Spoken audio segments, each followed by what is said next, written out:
Imagine you're trying to 3D print your very own Lego bricks, and after a few attempts, you realize that the bricks just don't stick together, or maybe that there's a bit of a tight fit. Immediately, you might think that there's a problem with your printer. But what if the very files you're working with are fundamentally flawed? Whether you are a Lego enthusiast interested in the potential of making your very own Lego bricks, or whether you're just someone getting into additive printing, in either case, before you start calibrating your printer, you want to make sure that the files that you're working with are accurate. You might be surprised to know that there's actually some debate and confusion around the actual, precise, real-life measurements of the Lego bricks and plates, and by extension, all Lego parts. For many years, files and programs have been developed and used to represent Lego in 3D animation and 3D modeling, for example.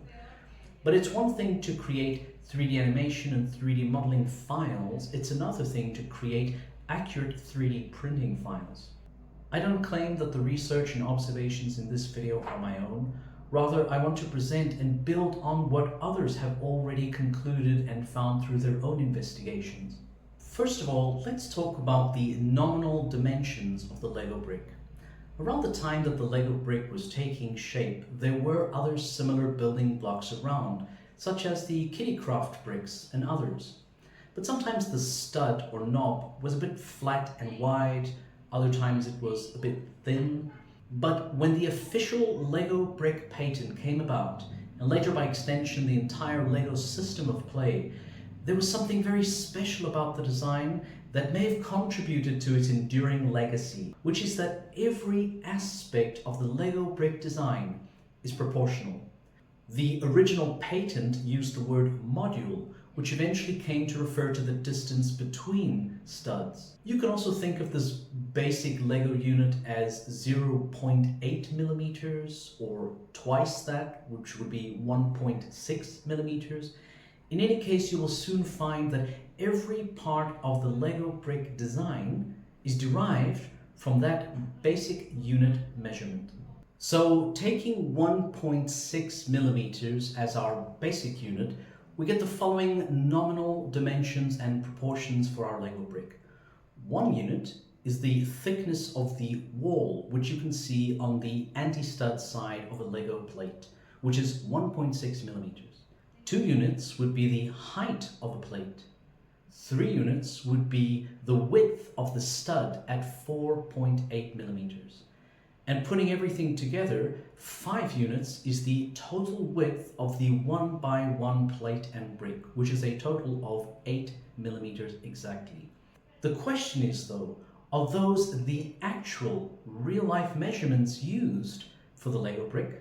Those who have been able to measure these tiny little Lego pieces have consistently found that the 1x1 Lego brick and 1x1 Lego plate is actually not 8 millimeters wide, and that neither is the stud 4.8 millimeters wide. So if those nominal dimensions are not the actual measurements, what do we know for sure? What we definitely can prove and demonstrate is that the Lego system is built around a grid of 8 millimeters, that original 8 millimeter module from the original patent. If you take a 1x1 Lego plate, you place it on a grid and you twist it so that the corners are pointing towards the adjacent studs, you will notice that they never actually touch. In fact, if you hold this little construction up to the light, you might even notice the tiniest little gap. Why is that significant?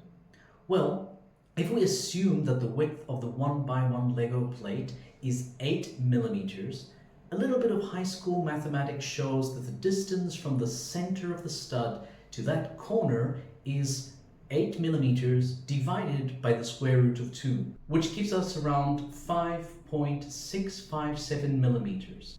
If we use that figure and add the 2.4 millimeters corresponding to the radius of the stud, instead of getting exactly 8 millimeters between the centers of the 2 adjacent studs, we get something slightly bigger than 8 millimeters, like 1/20th of a millimeter. the corner of this plate should be rubbing up against or overlapping the stud. Some have measured and concluded that the 1x1 Lego brick is actually 7.8 millimeters wide, as if 1/10 of a millimeter has been shaved off on all sides. Now, when we use that measurement, our little mathematics experiment makes much more sense. So why is this logical? Well, of course, if you're stacking plates and bricks up on top of each other, you don't need there to be a gap. But when you're placing Lego bricks next to each other, you actually do want them to have a bit of play, a bit of wiggle space. You might even notice that it is possible to fit a piece of paper between two bricks that are placed together on the Lego brick. In conclusion, a number of astute enthusiasts and engineers have deduced that for every Lego brick and plate, while the nominal grid system width is 8 millimeters, the actual width is always about 1/10 of a millimeter smaller on all sides.